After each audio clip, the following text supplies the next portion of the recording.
नमस्कार दोस्तों, मैं हूं हर्षित सिंह, फार्मासिस्ट और ड्रग कंसल्टेंट। आप सभी का एक बार फिर से बहुत बहुत स्वागत है शिवनीता टीवी के इस वीडियो में।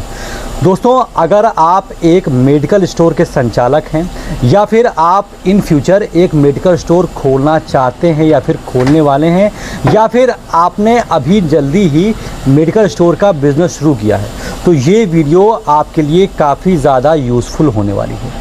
क्योंकि इस वीडियो में मैं बात करने वाला हूं एक मेडिकल स्टोर वाले को दवा देते वक्त, अपने कस्टमर को दवा देते वक्त किन किन चीज़ों का विशेष तौर पर ध्यान रखना चाहिए या रखना होता है। सबसे पहला पॉइंट और सबसे इम्पॉर्टेंट पॉइंट, जब भी आपके पास कोई प्रिस्क्रिप्शन यानी कि पर्चा आता है तो हमें उसमें पहले कायदे से पढ़ना है कि उसमें कौन कौन सी दवाइयाँ लिखी हुई हैं और वो दवाइयाँ कितने दिन के लिए लिखी हुई हैं, कितने दिन के लिए लिखी हुई हैं। ये मैं विशेष तौर पर फोकस करके क्यों कह रहा हूँ, मैं आपको बता दे रहा हूँ। जैसे क्या होता है, कभी कभी पर्चे पर लिखा हुआ है कि ये दवा हमें 3 दिन के लिए देनी है। अब आप मान के चलिए वो जो दवा हमें 3 दिन के लिए देनी है, अगर वो हमें 2 टाइम देनी है तो मतलब हुआ कि हमें वो टैबलेट, वो दवा 6 दिन के लिए 6 टैबलेट देनी है। लेकिन क्या होता है कभी कभी कि मेडिकल स्टोर वाले या तो अज्ञानतावश या तो लालचवश वो काटना नहीं चाहते, वो पत्ते को काटना नहीं चाहते, वो पूरा पत्ता दे देते हैं। तो मतलब दवा लिखी है 3 दिन की, आपने दे दिया 5 दिन की। तो इससे क्या होगा, कस्टमर आपका या तो इरिटेट हो जाएगा या तो वो थोड़ा सोचेगा कि ये मतलब हो क्या रहा है, हमें दवा डॉक्टर साहब ने 3 दिन की लिखी है, ये भाई साहब 5 दिन के लिए दे रहे हैं। तो आपको ऐसा नहीं करना है, जितने दिन की दवा लिखी है उतने दिन की ही दवा दें। अगर आपको पत्ता काटना पड़े तो भाई साहब पत्ता काट दें, कोई बात नहीं, अगला कस्टमर ले लेगा। लेकिन जितने दिन की दवा लिखी होती है उतने दिन की ही दवा आपको देनी है। प्लस दूसरी चीज़, आप दवा बहुत अच्छे तरीके से पढ़ लें, गलत दवा बिल्कुल भी ना दें। अगर आपको किसी दवा में कोई डाउट है तो आप अपने डॉक्टर से आकर के पूछ लें या फिर फ़ोन कर लें कि डॉक्टर साहब ये दवा मुझे समझ में नहीं आ रही है, आप बता दीजिए। दवा आपकी एकदम सही होनी चाहिए और जितने दिन की दवा लिखी है आप उतने दिन की दवा दें। अगर आपको पत्ता काटना पड़ रहा है तो आप काट दीजिए, कोई बात नहीं, लेकिन दवा एग्जैक्ट उतने दिन की ही दें। इसके बाद दूसरा बहुत इंपॉर्टेंट फेज़ ये है कि मार्केट में कई सारे मेडिकल स्टोर खुले हैं, लेकिन कस्टमर आपके पास आता है क्योंकि उसे आपके ऊपर ट्रस्ट होता है, आपके ऊपर विश्वास होता है या फिर आपकी कोई चीज़ उसे पसंद है।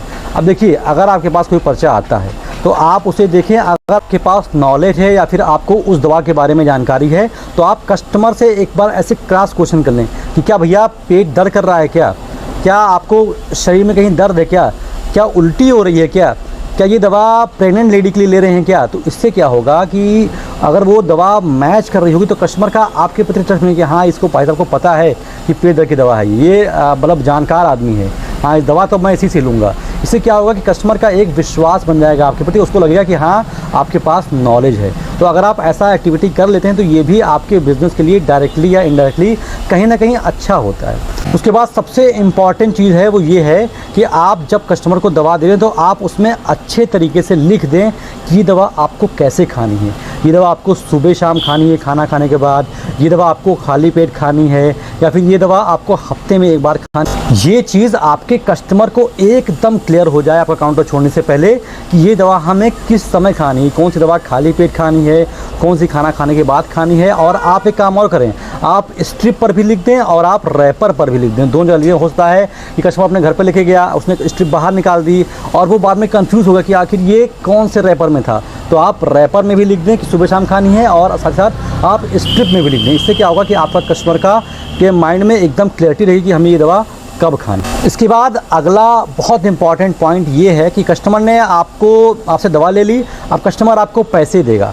तो अब आप ये समझ लीजिए कि अगर आपकी दवा 500 रुपये की भी है और कस्टमर ने आपको 1000 रुपये का नोट दे दिया, फिर 2000 रुपये का नोट दे दिया, तो ये आपकी रिस्पॉन्सिबिलिटी है कि आप उसको छुट्टे दें, आप उसको तोड़ करके पैसा दें। आप कभी भी कस्टमर से नहीं कह सकते हैं कि भैया हमको छुट्टा दीजिए। अगर आप ये कहते हैं तो ये बिज़नेस के पॉइंट ऑफ व्यू से गलत है, क्योंकि आप दुकानदारी करने के लिए बैठे हैं, आप दुकान पर बैठे हैं। ये रिस्पॉन्सिबिलिटी पूरी आपकी है कि आपके पास छुट्टे होने चाहिए, आपके पास चिल्लर होने चाहिए, आपके पास टूटे होने चाहिए। आप कस्टमर से नहीं कर सकते हैं। इसके अलावा कोशिश ये करें कि आप हमेशा अपने पास पर्याप्त मात्रा में चिल्लर रखें, सिक्के रखें, छुट्टे रखें कि आपके कस्टमर को दिक्कत ना होने पाए। इसके अलावा आप अगर सक्षम हैं तो आप ऑनलाइन पेमेंट भी लें, आप स्कैन करने वाला सिस्टम रखें, जिससे आपके कस्टमर को दिक्कत नहीं होनी चाहिए।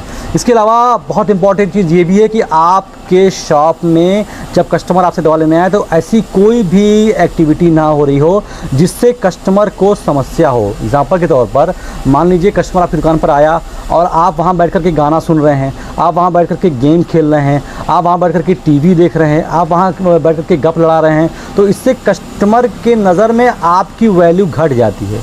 भले ही आप उसको दवा बाद में दे दें लेकिन आपकी वैल्यू घट जाती है। तो कस्टमर के सामने अपनी शॉप पर हमेशा अटेंटिव रहना है, कोई भी ऐसी एक्टिविटी नहीं करना है जिससे कस्टमर को बुरा लगे।